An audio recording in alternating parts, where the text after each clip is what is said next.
all of the like things that make life normal, you know, like seeing your friends. I've lost a lot of opportunities, and I've also lost my sense of independence from it from the time being as well. I've missed other people in my family, like my granddad.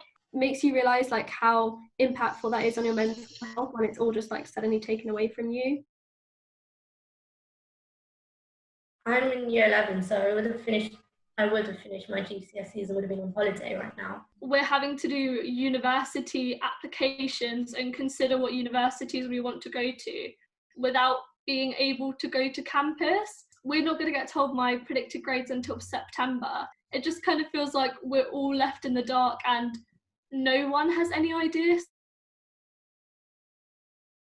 In the early stages of lockdown, it was very hard because, as I said, my partner is shielding. So literally we were indoors for 2 months without even going outside onto the main road or to the shops, anything. So at that stage, she found it a bit difficult because she just didn't understand, why am I not going to nursery? She wakes up and she speaks about going to nursery every day. So I know she definitely misses that routine of seeing her friends, doing things in a certain order. Suddenly the whole scaring her into, we can't touch other people, we can't go close to other people. And it's like, well, why is this happening? At the beginning, we had really hard meltdowns. She was hitting, throwing toys, like breaking them and everything. And after like 3 or 4 of those big meltdowns, we actually kind of got through to her. And she was being just like, well, this whole lockdown is just too much. Like, I miss my friends, I miss my nursery, I miss my playgroups. Both my dad and mum are key workers, so nothing's changed. They still went to work. No one's working from home. But I'm at home. My brother and sister are at home. I have to feed them. I have to, make sure that they're doing some sort of schoolwork so they don't, come into September, because they're all moving up. But it's been difficult because I've got my own schoolwork, of course. We're not allowed to walk anywhere by ourselves anymore. Because I'm a young carer, we've had no government guidance for us especially. We've been left in the dark from this whole COVID-19. There's a new generation of young carers that have come from it. And it's like, those are young people who have had no experience in the system at all and have had to learn to care and learn to do everything while no one is there. And I think it's a really important thing that the government listen.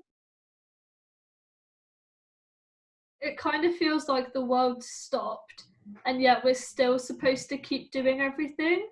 Parents have been left behind because of they don't have the information. For example, those that don't have internet or laptop or any, media, social media interaction. So they're missing out, even the children as well. The feeling that you've just been, a passenger in all of this and that you haven't been able to put an input in. Throughout this whole process, young people's voices are not heard. We shouldn't just like that go back into kind of education, just expect children to be entirely comfortable with going straight back into their kind of usual school lifestyle. I think like maybe this sort of like integration back in to slowly get them readjusted and accustomed to it. Parents who are immigrants are left out of a lot of the services.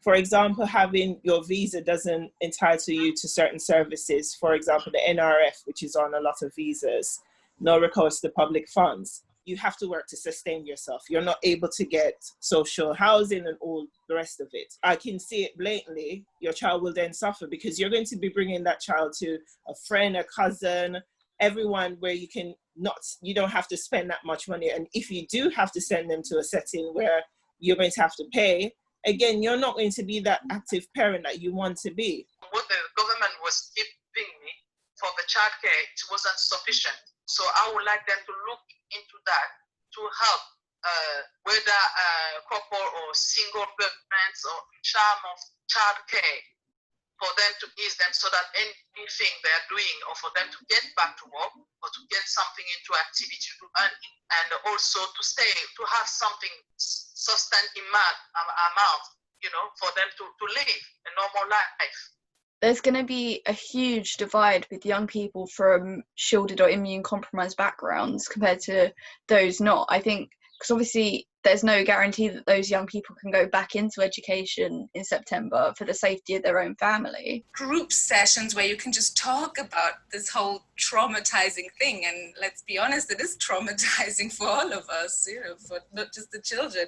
An acknowledgement and appreciation of mental health kind of struggles that will come out of this. Opening the libraries again, that would be amazing. Having more services to do with befriending. I think it's one of the key things that we could utilize in the future, as in having a connection with parents who are isolated. I'd like to see the government do more for those who are unpaid carers. Better bereavement support for those of us that have lost loved ones during the pandemic. I would like the government to prove that they listen. I would like some guidance for the future, because it's kind of uncertain.